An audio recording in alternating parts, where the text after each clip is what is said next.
말씀의 제목은 씨앗이 열매가 되려면, 씨앗이 열매가 되려면. 유튜브를 보면 중간에 이렇게 광고가 나옵니다. 이와 관련된 에피소드입니다. 60대 이상의 이제 남자 어른들이, 친구들이 모여가지고 나눈 이야기를 제가 건네 들었습니다. 한 친구가 말했습니다.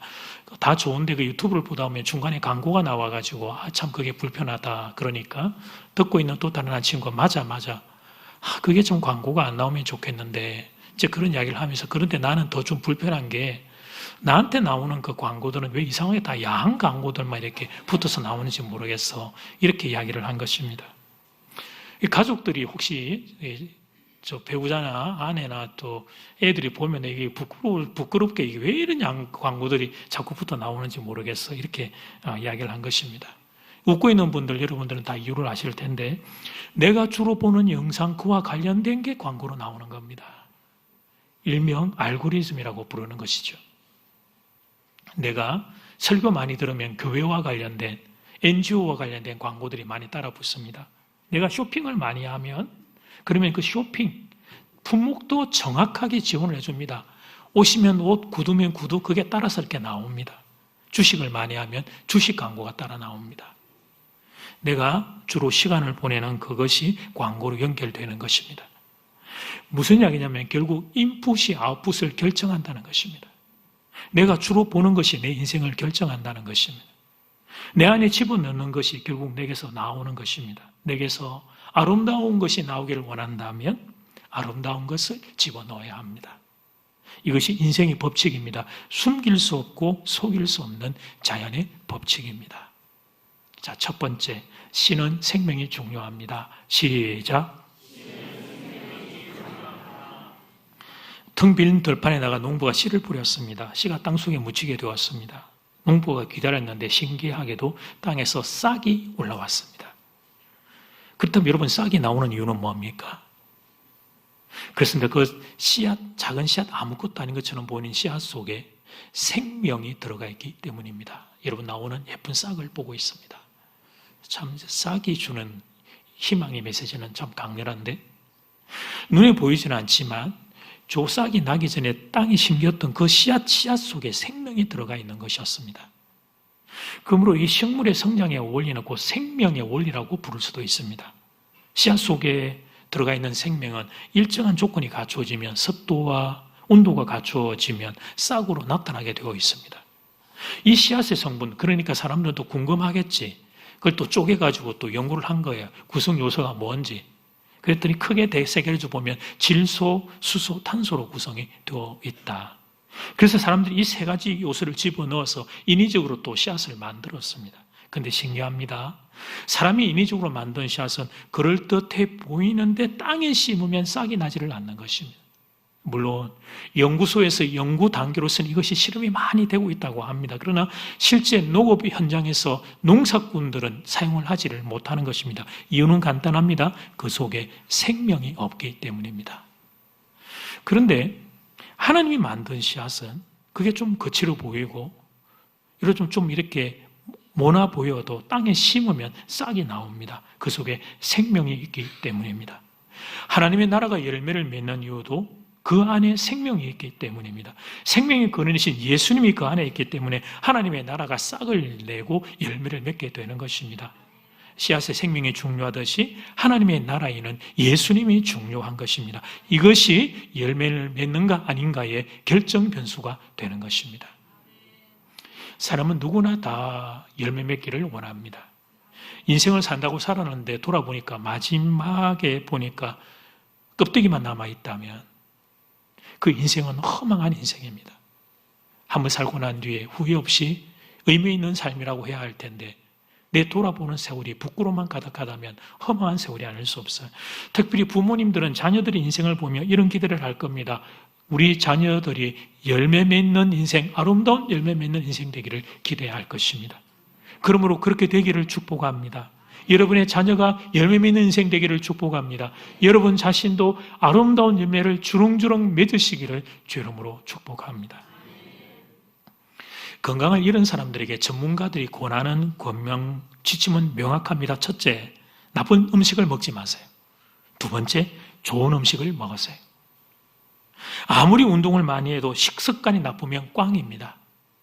아무리 몸에 좋은 보약을 많이 먹어도 식습관이 나쁘면 꽝입니다. 몸에 쓰레기를 집어넣고 있는데, 독을 집어넣고 있는데 그 몸이 운동한다고 보약을 먹는다고 건강할 도리가 없기 때문입니다. 그래서 부모님들의 잔소리 1번이 뭡니까? 부모님들의 잔소리 1번이 바로 음식 문제인 겁니다. 제발 인스턴트 음식 먹지 말라는 거죠. 그리고 하나 더 있는 게 제발 이놈들아 스마트폰 좀 그만 보라 이거죠. 그것도 결국은 눈으로 먹는 거죠. 내 입으로 들어가는 것, 눈으로 들어가는 것, 이게 우리 아이들 인생의 가장 큰 결정 변수인 걸 부모님들이 아는 것입니다.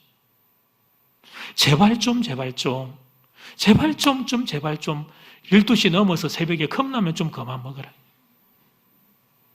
노래를 부릅니다. 이유는 간단합니다. 그 음식이 몸을 병들게 하기 때문입니다. 젊을 때는 모르지만 세월이 지나 나이가 들면 그 음식이 결국 축적된 것이 건강으로 나타나기 때문에 그런 것입니다. 그래서 영미권에서는 아예 이런 음식들을 정크 푸드라고 그렇게 부르잖아요. 인터넷에 치니까 이 사진이 나왔어요. 우리말로 하면 여러분 정크라는 단어가 뭐냐면 쓰레기 음식 그런 뜻이에요. 그런데 이것은 아이들만의 문제가 아닙니다. 어른인 우리들도 음식 조절이 잘 안 됩니다. 과식을 하지 않아야지 생각을 하는데 그게 잘 안 됩니다. 몸에 나쁜 음식 안 먹어야지 하는데 그게 잘 안 됩니다. 일주일에 한 이틀 정도는 저녁에 후회합니다. 많이 먹었다. 낮에 그거는 안 먹었어야 하는데. 그만큼 힘들고 어려운 일입니다. 인간의 3대 욕망 중에 하나가 식욕이 왜 3대 욕망 중에 하나인가를 알게 됩니다. 그만큼 조절이 없고 제어가 잘 안 되는 거죠. 이거 먹으면 이거 안 되는 음식이라는 걸 아는데 여러분 얼마나 똑똑합니까? 다 알아요, 다.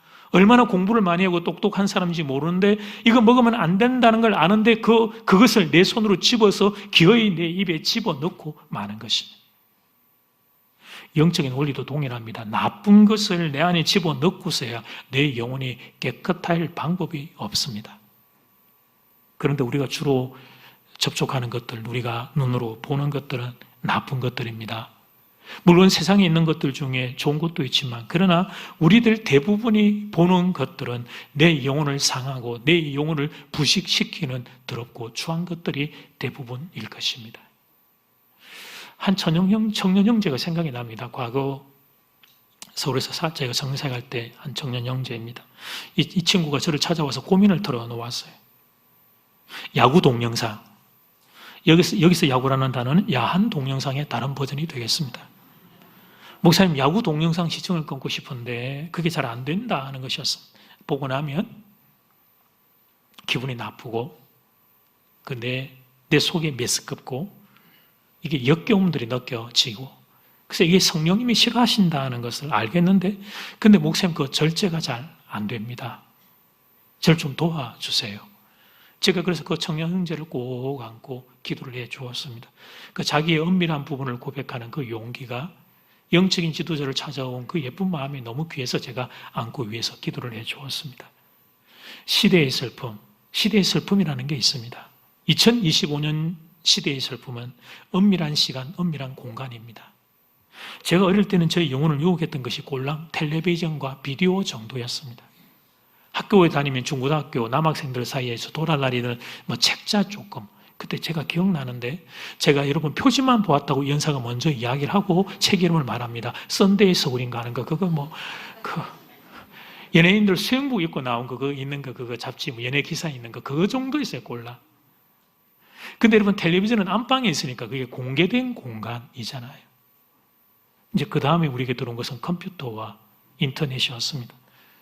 사실 이제 노트북을 가기 전에 그 컴퓨터로 가는 건 여러분 랩탑 같은 경우야 문제가 되지만 그래도 들고 다니길 수가 없는 불편함이 있었던 거죠.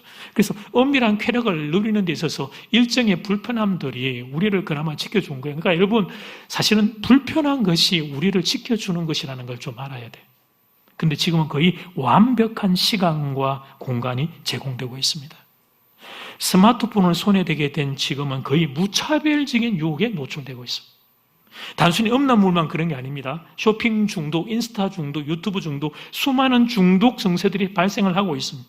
우리 눈에, 우리 영혼에 쓰레기와 같은 것들을 우리는 무차별적으로 집어넣고 있는 겁니다. 시간 단위, 분 단위, 초 단위로 매일 집어넣고 있는 것입니다.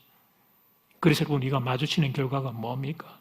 왜 이렇게 우울하고 초라하고 비참한지, 나는 왜 이렇게 실패자와 같은지 짜증이 나고, 고립감들, 절막, 무기력증, 그러니까 나중에는 여러분 중독 증세까지 나타나게 되는 거죠. 여러분, 쓰레기를 집어넣으니까 내 인생이 쓰레기처럼 되는 겁니다. 생명을 넣어야 되는데 어리석은 우리는 죽음만 집어넣고 사는 거예요. 생명을 넣어야지 생명의 열매가 맺힐 텐데, 내게서 선함과 아름다움들이, 건강한 모습들이 나타날 텐데 그러지를 못하는 거죠. 그래서 감사와 행복과 담대함과 용기와 인내와 사랑과 소망과 같은 이 아름다운 열매들이 우리에게서 맺히지를 않는 것입니다. 선한 것을 집어넣지를 않으니까. 다시 말씀드립니다. 내가 만지는 것들, 내가 보는 그것이 내 인생을 결정짓는 겁니다. 아무리 말을 멋있게 해도 안 됩니다. 오늘 말씀을 따르면 나는 생명의 열매를 맺을 거야. 아무리 이런 말을 많이 한다고 되는 게 아니에요. 내가 보는 것들이 쓰레기 쪽과 가까운 것들이라면, 그러면 우리에게서 나오는 열매 또한 그런 죽음의 열매들만 맺히게 되는 것입니다. 안타까운 것은 대부분의 인생들이 이 문제에 대한 고민이 없이 그냥 막 사는 겁니다. 그냥 사는 겁니다. 아무런 영적인 고민이 없이 그냥 막 떠밀려 가는 거예요. 이 시대의 흐름과 문화의 흐름에. 내 마음은 왜 이렇게 꿀꿀한지, 왜 이렇게 꿀꿀하지 나는? 아침에 일어나도 그렇고 하루를 사는데 나는 뭐가 이렇게 마땅치 않은지, 나는 왜 이렇게 짜증이 많고 나는 이렇게 불만이 많은지, 안 그러고 싶은데 왜 나는 내 마음이 이렇게 막 좀 이렇게 그루브하고 이렇게 어두침침하고 나는 이런지, 그 이유를 모르는 거예요. 그 이유를. 내 안에 생명은 집어넣지 않고 죽음만 자꾸 집어넣기에 이런 결과가 나타난다는 그 이유를 모르는 거죠. 그 눈치를 못 채고 사는 겁니다. 여러분, 우리가 안 좋은 음식들을, 좀 과하게 안 좋은 음식을, 안 맞는 걸 먹으면 몸에서 증세가 나타나잖아요. 그렇죠? 알러지도 나타나지만 저녁에 자려고 하면 그게 속이 더부룩합니다. 딱 체한 것 같고 너무 답답하고 불편해. 그럼 바로 알죠. 우리가 내가 낮에 그 안 좋은 음식 그걸 좀 많이 먹어서 그렇구나 하는 걸 알아요. 우리의 영혼도 똑같은 자가 진단을 할 줄 알아야 한단 말이죠.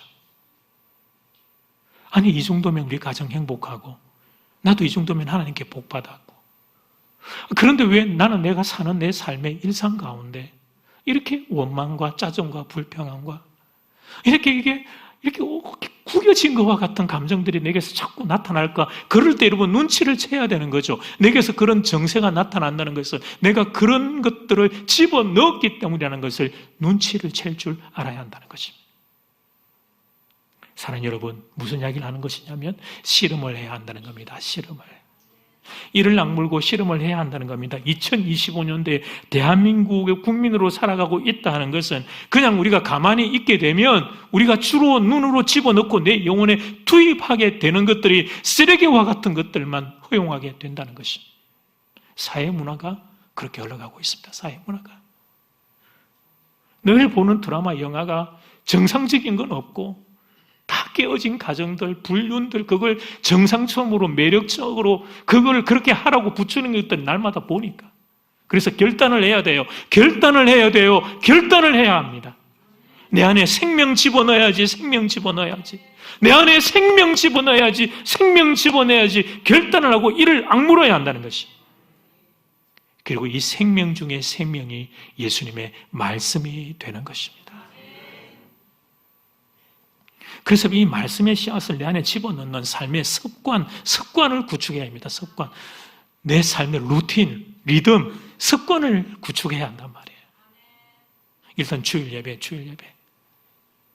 제가 여러분 이 주일 예배 남기고 싶어서 여러분 영혼에 한 주의 말씀을 다 여러분 메모리를 못하니까 주간의 묵상 말씀이라도 그 말씀 한 가지라도 기억을 함으로써 주일에 내가 우리 이런 말씀 들었지, 이걸 기억하자고 지금 노래를 부르고 있는 거죠. 그 다음에 아침 묵상의 하루를 시작하면서 아침 묵상의 음원을 들으면서 나도 듣고 내가 큐티하고 하루를 마무리하며 감사 노트에 기록을 하는 여러분의 영혼을 위해서 아침 묵상 큐티와 감사 노트를 1년 동안 제가 노래를 부릅니다. 저한테 무슨 유익이 있다고. 여러분의 영혼을 위하여 여러분의 영혼이 아름답고 선한 것들을 넣어서 여러분의 삶에 선한 열매가 맺히기를 위하여 노래를 부릅니다. 제발 좀 여러분의 영혼 안에 생명의 씨앗들을 좀 많이 넣으시라고. 우리는 살면서 더럽고 추한 것들을 너무 많이 넣고 있으니 그걸 막아낼 방법이 없으면 생명의 씨앗, 예수님의 말씀들을 좀 많이 여러분 안에 넣어 살라고. 바라기는 이 종의 절규와 안타까움이 여러분 영혼 가운데 들리기를 소원합니다. 사랑하는 여러분, 생명의 씨앗을 이를 악물고 넣어야 합니다. 이를 악물고. 그래야 여러분의 삶에 선한 열매가 맺히게 될 것입니다. 자, 두 번째, 이게 좀 전혀 다른 투태력으로 가는 경우 설교를 잘 하지 않지만 오늘 이 비유는 이 두 가지를 다 다루고 있어요. 신은 하나님이 자라게 하십니다. 시작. 신은 이 본문을 보니까 시가 처음에는 싹을 내고 싹 다음에는 이삭을 내고 이삭 다음에는 곡식을 내었다. 이렇게 기록하고 있습니다. 사람은 아무것도 하는 것이 없는 일처럼 보입니다. 그런데 신기하게도 시가 자랐습니다. 27절 말씀 같이 한번 볼까요? 시작. 그가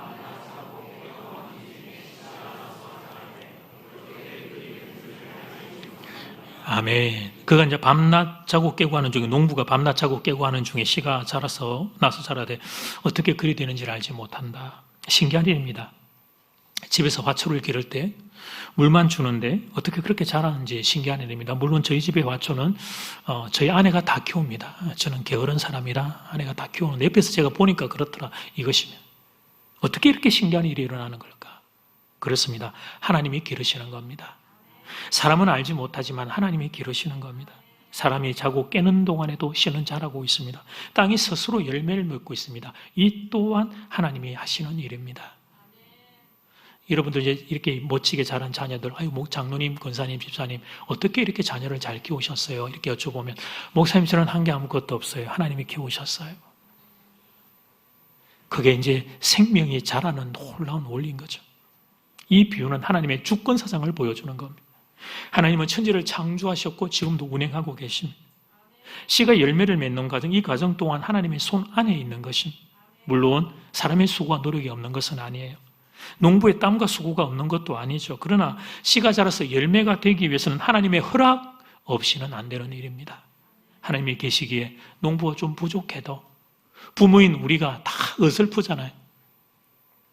부족해도 씨가 열매가 되고 자녀들이 장성한 사람들로 자라게 되는 것입니다. 자, 이 교훈을 가지고 우리의 자리로 건너와 보겠습니다. 하나님의 주권 사상을 믿는다는 건 뭘 어떻게 하는 겁니까? 두 가지 모습인데, 첫 번째, 안달하지 않는 것입니다. 빨리 열매를 맺어야 되겠다고 안달하지 않는 것입니다. 내가 서두른다고 씨가 열매가 되는 게 아닙니다. 하나님의 때가 있는 것입니다. 예를 한번 들어봅시다. 한 젊은 초짜 농부가 마음이 급해졌어. 모판에 모를 심었는데 그 모가 자기 마음만큼 얘가 이렇게 쑥쑥 자라지를 않는 거예요. 자기는 젊고 공부도 많이 하고 그래서 이렇게 유튜브 영상 같은 거 보고 최첨단 방식들을 이렇게 했기 때문에 그 동네에 있는 다른 모판에 있는 모보다 자기 모판에 모가 빨리 자랄 줄 아는데 이게 그게 자라지를 않아요. 특별히 바로 그 옆집에 그 농부 아저씨는 연세가 지긋한 어르신인데 이 젊고 똑똑한 자기가 그 아저씨한테는 질 수 없다. 할아버지 아저씨 아마 그 중간 단계일 것 같은데 그 아저씨한테 질 수 없다 이런 생각을 한 거예요. 나는 그래도 난 대학 나왔는데 저 아저씨는 한평생 그냥 이 동네에 살아서 그냥 이 동네 시골에 그냥 중학교 이렇게 고등학교 나왔는데 내가 저 아저씨하고 비교하면 내가 훨씬 낫지. 이런 비교하는 마음이 그만 이 젊은 농부의 마음을 더 급하게 만들었던 겁니다. 아무리 해도 내 모판에 뭐가 더 자라지를 않아. 똑같아. 견디도 못한 젊은 농부는 머리를 썼습니다. 자기 모판에 가가지고 새벽에 아무도 없을 때 자기 모판에 있는 모들을 잡아서 쑥쑥 이렇게 당겨 올렸습니다. 자기 손으로 이렇게 쑥쑥 요만큼씩 이렇게 싹싹 당겨 올렸어요. 그리고 돌아 나와가지고 옆집의 모판과 비교하다가 조금 더 멀리 이렇게 멀찍이 서서 보니까 기분이 얼마나 좋은지 우리 집 모판에 뭐가 그 옆집 아저씨 모보다 더 올라왔네. 어깨에 이제 뽕이 들어가기 시작했어. 그러면 그렇지. 근데 일정의 시간이 지나가자 난리가 났습니다. 모판에서 손으로 당겨 올려버렸더니 이 모들이 모판이 밑에 물과 분리가 되어가지고 수분을 섭취하지 못해서 그만 이 모판의 모들이 바삭바삭 말라 비틀어져 다 죽어버린 것입니다. 중국의 한자 고사성어로는 이거 조장 그렇게 부른다고 제가 들었는데, 물론 원하는 것을 빨리 이루고 싶은 소원 그 자체로는 나쁜 것은 아닙니다. 사실은 그 소원이 있어야 성장도 하고 발전도 하는 법이에요. 그러나 사랑하는 여러분, 열매 맺는 시기는 하나님 손 안에 있는 것입니다. 안달하면 안 됩니다. 급한 마음에 하나님이 싫어하는 나쁜 방법들을 그걸 여러분 동원해가지고까지 이루려고 하면 안 돼요. 그러면 선한 열매를 맺을 수 없는 것입니다. 두 번째는 쉽게 절망하지 않는 것입니다. 하나님의 때를 기다리는 거예요. 나의 계획표로 되지 않는다고 포기하지 않는 겁니다. 물론 기다리는 시간은 눈물 나는 시간입니다. 그러나 그럼에도 불구하고 기다리는 거예요. 하나님을 믿고 기다리는 거예요. 하나님이 주신 생명이고 하나님께서 나의 아버지시고 예수님이 나의 구원자이시기에 그 사실을 믿고 기다리는 거예요. 그분이 우리에게 주신 약속, 하나님이 합력하여 선을 이루어 주신다는 그 말씀을 믿고 기다리는 거예요. 하나님의 때를 기다리는 것이죠. 그 전에 내가 여러분 열매 되기 전에 내가 판을 엎어버리면 안 된단 말이에요. 그런데 우리는 이 기다리는 것도 잘 못합니다. 저도 기다리는 게 약해요. 식당에 줄 서서 기다리는 걸 잘 못합니다.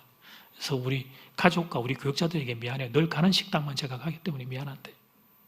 근데 여러분도 예외는 아닐 겁니다. 무엇보다 이 시대를 좀 꿰뚫어 봐야 돼요. 이 시대는 기다림을 끔찍하게도 싫어하는 시대입니다. 제가 궁금해가지고 좀 찾아봤어요. 한 사람이 사물에 집중하는 평균 시간을 좀 한번 찾아보았어요. 일반적인 성인이 강의를 들을 때 집중하는 시간이 얼마인가 찾아보니까 대한민국의 평균 성인들의 집중 시간이 15분입니다. 그러므로 이 통계를 따른다면 제가 지금 손들고 축복 기도를 해야 합니다, 여러분. 장전진리교도 대단합니다. 한 3, 40분은 눈에 불을 켜고 말씀 듣는 참 착한 교우들이 우리 교회 교우들인데, 그 다음에 통계는 더 충격적이에요. 디지털 환경, 즉 스마트폰과 SNS의 집중 시간은 여러분 얼마일까? 이런 스마트폰, 우리가 SNS 같은 그 영상 화면 같은 거 볼 때 어느 정도 우리가 집중을 할까? 놀라지 마세요. 제일 짧은 건 8초, 제일 긴 건 1분입니다. 8초에서 1분까지. 길어야 1분. 통계적으로 보니까 대부분 한 15초 정도면 지감을 느낀답니다. 너무 강렬하고 자극적이면 한 1분까지 가는 거예요. 그리고 우리는 한 15초, 20초 넘어가면 어떡합니까? 이게 스킵이죠. 다른 화면으로 넘어가죠. 위로 올리든지 옆으로 넘기든지. 여기서 더 한 가지가 궁금해진 건 뭐냐면 금붕어의 평균 집중 시간이 얼마인가가 궁금해졌어요. 제가 듣기로 일설에 금붕어는 3초를 집중한다고 그러기 정말인가 싶어서 자료들을 좀 찾아보았어요. 근데 그건 좀 과장된 표현이었고 금붕어가 대략 2분에서 3분 정도 집중한답니다. 여러분 보고 계시는 금붕어입니다. 저 녀석이 2분에서 3분은 여러분을 보는 거예요. 주인님을 본대요. 그러니까 여러분 보세요. 우리의 집중 시간이 금붕보다 못한 겁니다. 우리는 SNS 이거 들고 1분을 못 기다리니까. 그렇게 되어버린 겁니다. 우리가 그렇게 되어버리고 우리가 그런 시대에 살고 있단 말이에요. 그게 우리의 습관이고 우리의 삶의 루틴이 됐단 말이에요. 시대의 산물인 인간, 우리도 그렇게 되어버린 겁니다. 나도 모르게. 적극적인 만족의 문화 속에 살고 있습니다. 스트리밍 서비스를 하면 못하는 영화 안 해야 되는데 하여튼 영화, 드라마를 마음대로 선택할 수 있습니다. 어쩌다가 텔레비전을 통해서 드라마 그거 30분, 40분 다 보고 있으려면 깝깝해가지고 전 텔레비전을 거의 안 보니까 빨리 휙 땡겨가지고 그냥 결론 이렇게 중요한 부분들만 보고 싶죠. 그래서 2시간짜리 영화를 다 보지 않습니다. 10분에서 20분 요약된 유튜브의 그런 쇼츠 영상들을 봅니다. 그러니까 여러분 용서하고 들어주세요. 우리는 다 지금 금붕으로 살고 있는 거예요. 금붕으로. 기다릴 줄 모르는 사람들, 기다리기 싫은 사람들. 그래서 여러분 이제 더 이상 기다림이라고 하는 것은 아름다운 덕목이 아닙니다. 대한민국 땅 2025년도에 제거해야 하는 시대의 악처럼 취급을 당하고 있는 거예요. 기다림은. 기다려야 되는데 말이죠. 충분히 기다려야 되는데. 그래야 그름직한 열매를 맺을 수 있는데 우리는 기다리질 못해요. 엘리베이터 앞에 서서 내려오자는 엘리베이터 보면 수없이 버튼을 누릅니다. 수없이. 버튼 한번 보십시오. 우리의 손때가 달아가지고 막 달아버린 저 엘리베이터 버튼.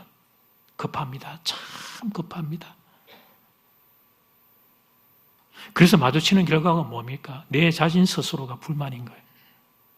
내 자신 무엇 하나 이게 마음이 드는 게 없는 게 이놈의 내 인생. 내 인생은 왜 이따위밖에 안 되는지 모르겠다. 늘 불만인 거죠. 늘 불만이.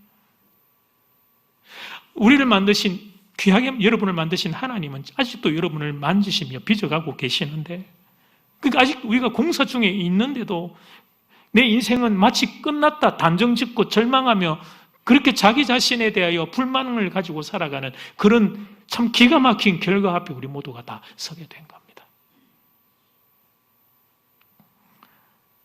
무릇 좋은 것일수록 시간이 걸리는 법입니다. 좋은 것일수록 시간이 걸립니다.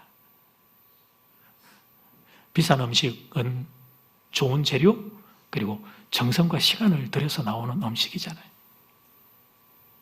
그러므로 사랑하는 여러분, 들은 말씀을 딱 붙잡고 실험하면서 기다릴 줄 알아야 합니다. 그 말씀이 내 삶의 습관이 될 때까지 기다려야 합니다. 내 삶의 습관이 될 때까지, 내 삶의 루틴이 될 때까지 기다려야 합니다. 기다려요. 붙잡고. 나쁜 것들이 우리의 삶에 들어와서 너무 우리의 삶의 루틴과 습관들을 뺏어가기 때문에 주님의 말씀을 딱 듣고 듣은 그걸 붙잡고 사는 이게 습관이 될 때까지 실험을 해야 한다는. 그래야 그 습관이 시간이 지나가면 결국 뭐가 되냐면 내 인생이 되는 겁니다. 내 인생이. 아름다운 열매가 맺히는 인생이 된다는 것입니다. 어느 날 아침에 번쩍 그런 걸 기대하면 안 됩니다. 나의 하루하루의 삶의 습관이 모이고 쌓여 내 인생이 되고 내 삶의 열매로 나타나게 되는 것입니다. 결론인데요. 한 예를 소개하겠습니다. 한 여자 집사님이 생각이 납니다. 남편을 많이 사랑하는 집사님이셨습니다. 근데 남편분의 신앙이 좀처럼 쉽게 자라지를 않으셨습니다. 그래서 그 일 때문에 많이 기도하셨습니다. 제게 보이지는 않으셨지만 아마도 혼자서는 홀로 울면서 기도의 시간들도 많으셨을 겁니다. 다른 가정들이 교회에서 보면 남편과 함께 신앙생활 하는 거 볼 때 어찌 부러운 순간들이 없었을지. 그런데도 묵묵히 전혀 그런 거 질투하지 않고 환히 웃으면서 그렇게 신앙생활을 하셨습니다. 제가 이렇게 보면 일단 교회에서 참 착하고 또 그런 따뜻하고 사랑이 많은 성도이셨어요. 그런 경우에 이렇게 내가 조금 피해의식이 있어서 말을 가지고 다른 분들에게 상처를 준다든지 그런 것 없이 조용히 더 이렇게 풍성하게 사랑을 잘 나누면서 조용히 신앙생활을 하셨습니다. 그래서 제가 그분의 가정생활은 가서 보지 못했지만 그림이 그려졌어요. 이 집사님 남편 잘 섬기는 아내이시겠구나. 제가 그런 것들이 다 내다 보여졌어요. 가정을 위해 저도 함께 기도했습니다. 1년을 기도했습니다. 2년을 기도했습니다. 5년을 기도했습니다. 7년을 기도했습니다. 그런데도 그 남편분이 참 좋은 분이셔요. 그런데 신앙에 있어서 어떤 큰 변화가 빨리 나타나지를 않으셨습니다. 제 마음의 안타까움이 이렇게 자꾸 더 깊어져 갔습니다. 우리 집사님이 지치지 않으셔야 될 텐데, 집사님이 실망하고 낭망하지 않으셔야 할 텐데. 근데 한 10여 년이 지난 어느 날 그 남편분의 신앙에 변화가 일어나기 시작했어요. 신앙 안으로 쑥 그분이 들어오신 것이었어요. 그때 이서 집사님은 저에게 공을 돌리셨습니다. 목사님의 설교를 그동안 듣고 남편이 은혜를 받았습니다. 다 목사님 덕분입니다. 그러나 사랑하는 여러분, 저는 제 공이 아닌 것을 압니다.